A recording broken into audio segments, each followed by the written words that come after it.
Hello everyone. So in my today's video I will be talking about physiotherapy management for hip joint osteoarthritis. So myself Sneha Bhatia.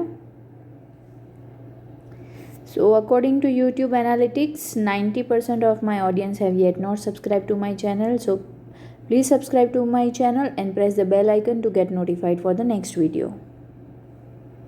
So hip arthritis, the classical clinical test for hip arthritis is internal rotation of the hip inflection, and with hip arthritis internal rotation will be limited and painful.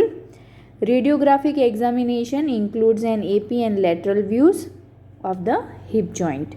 So hip joint radiographically, that means we can ask the patient to take the x-ray and then see the x-ray and identify if the patient is having arthritic changes. So coming to the etiology and the risk factors for hip osteoarthritis. So joint shape, joint injury, overload and neuromuscular function, it will affect the joint biomechanics and then it can lead to hip OA. Again, gender, age, race, genetics, systemic factors can cause OA. Age, medical and psychological comorbidities, physical activity, psychological factors, obesity and neuromuscular function, if it is impaired, then it can lead to pain and disability, which in turn can cause hip OA. Diagnostic criteria for hip joint osteoarthritis. So American College of Rheumatology clinical criteria for the diagnosis of hip osteoarthritis, Altman et al. 1991. Either set of criteria can be used. The sensitivity and the specificity of this clinical criteria are 86% and 75% with a positive likelihood ratio of 3.44 and a negative likelihood ratio of 0.19. So clinical set A indicates age. If the age of the patient is more than 50 years, patient is having hip pain, hip internal rotation is more than 15 degrees and pain with hip internal rotation is present, and morning stiffness of the hip joint is present. So less than or equal to 60 minutes if the patient is having morning stiffness, then we can say that the patient is having hip OA. Clinical set B, if the age of the patient is more than 50 years, hip pain is present, hip internal rotation is less than 15 degree and hip flexion is 115 degree, then also it can be suggestive of hip joint OA. Conservative management for the hip OA, we can use anti-inflammatory and analgesic drugs. A cane in the opposite hand will help the patient to unload the hip significantly. Cane should reach the top of the patient's greater trochanter of the hip while wearing shoes. Stretching and strengthening exercises can be given. So coming to the physiotherapy management of hip OA, first of all we have to give patient education. We have to educate the patient about the clinical condition, the natural history and how the disease progresses and how the exercises will help limit the progression of the disease. That we have to make the patient understand. Next thing is the exercise. We can give variety of exercises for hip OA. Manual therapy, that means mobilization techniques we can use. Electrotherapy, we can give pain relieving modalities to reduce the pain of the patient. Hip joint protection strategies, we can use gait aids, that is walking aids. Weight loss, if the patient is obese, then we can advise for some weight loss. Load carriage, how much load is passing through the hip joint. So if the patient is having hip joint OA, we can ask them to if they are carrying heavy loads, then we can ask them to reduce it. Postural advice, patient with hip OA should not be sitting with legs in cross leg position. Footwear and heel raises. So footwear means if the patient is having LLD or any limb length discrepancy is there, then we can modify their footwear and accordingly advise the patient. Exercises for the arthritic hip, we can use leg rotations. Okay, so this picture is taken from the book Broadsman. So lying on the back, straighten your right leg and bend your left knee to take strain off your back. Point your toes up to the ceiling, then rotate the leg clockwise and hold for 10 seconds. Then rotate the foot counterclockwise, pointing again at the ceiling, then point inward toward the left side of the body. So number of repetition, we can at least do 10 times for one set, okay, and 2 times in a day we can do this leg rotations.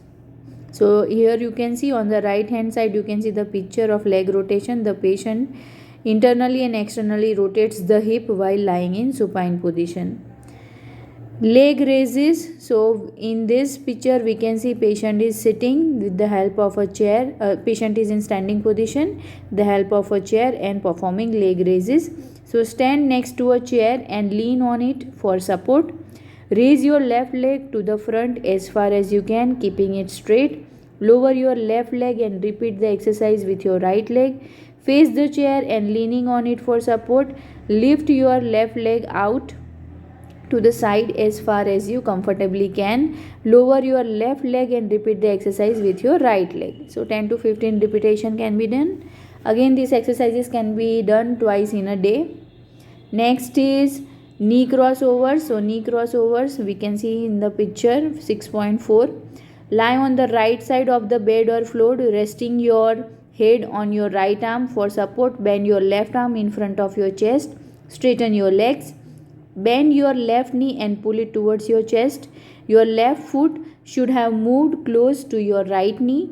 Cross your left knee over your right leg and downward the bed or floor, downward to the bed or floor.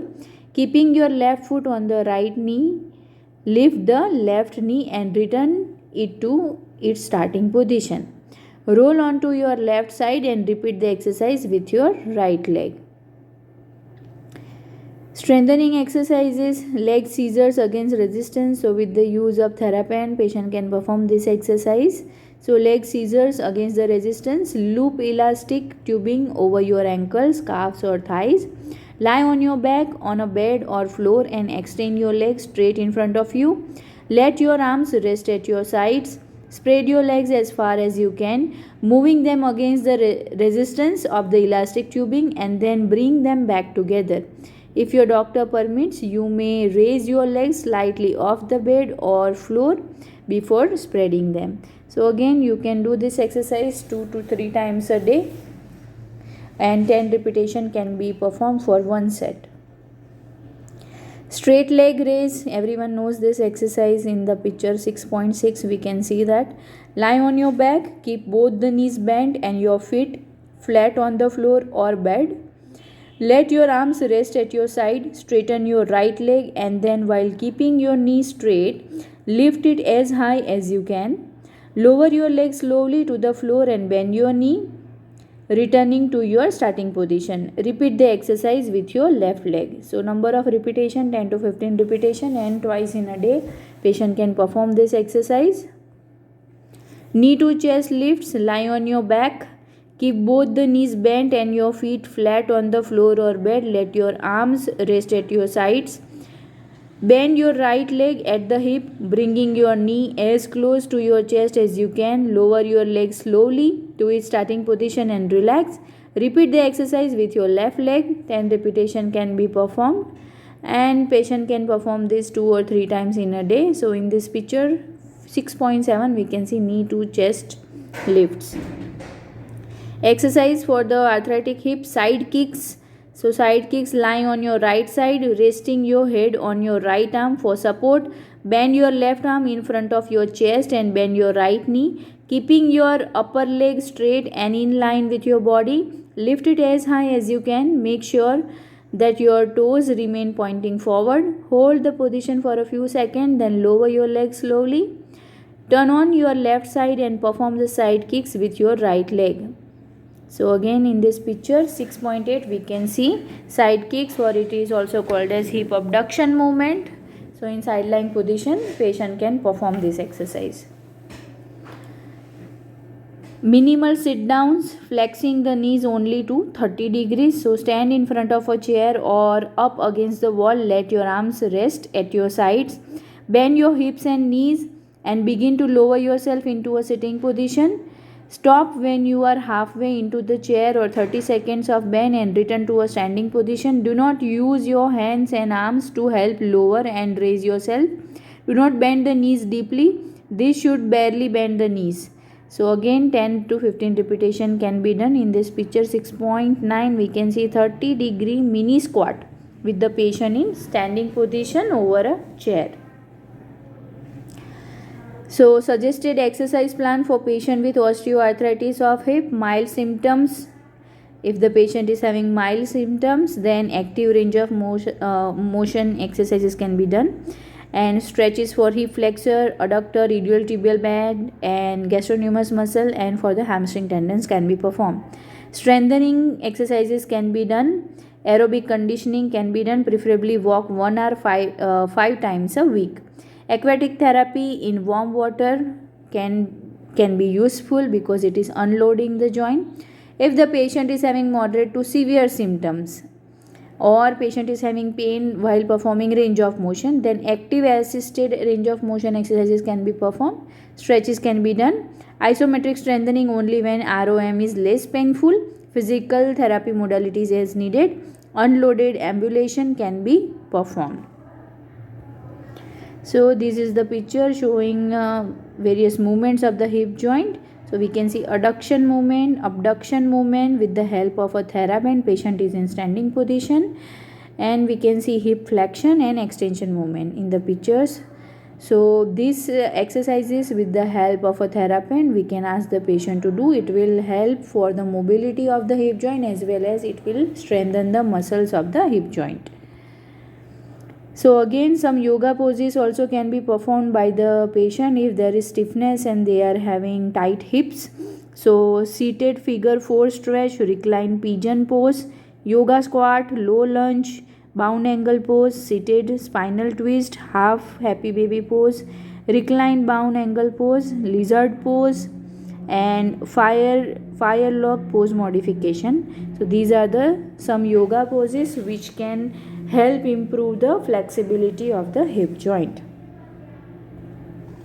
So if with conservative management patient is not feeling better, then we have to advise them for THR, that is total hip replacement.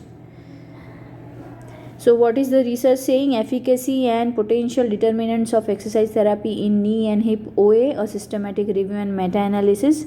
So the conclusion of this study is exercise significantly reduces pain and improves function, performance and quality of life in people with knee and hip osteoarthritis as compared with usual care at 8 weeks. The effects are maximal around 2 months and thereafter slowly diminishes, being not no better than usual care at 9 to 18 months. Participants with younger age knee OA and not awaiting joint replacement may benefit more from exercise therapy, and these potential determinants identified by study level analysis may have implied ecological bias and need to be confirmed with individual patient data. So basically, if we are giving exercises for osteoarthritis of the hip joint, then it will reduce the pain, it will improve the function, and it will improve the quality of life of the patient. So these are the references for this video. So thank you for watching this video. Please subscribe to my channel and press the bell icon to get notified for the next video.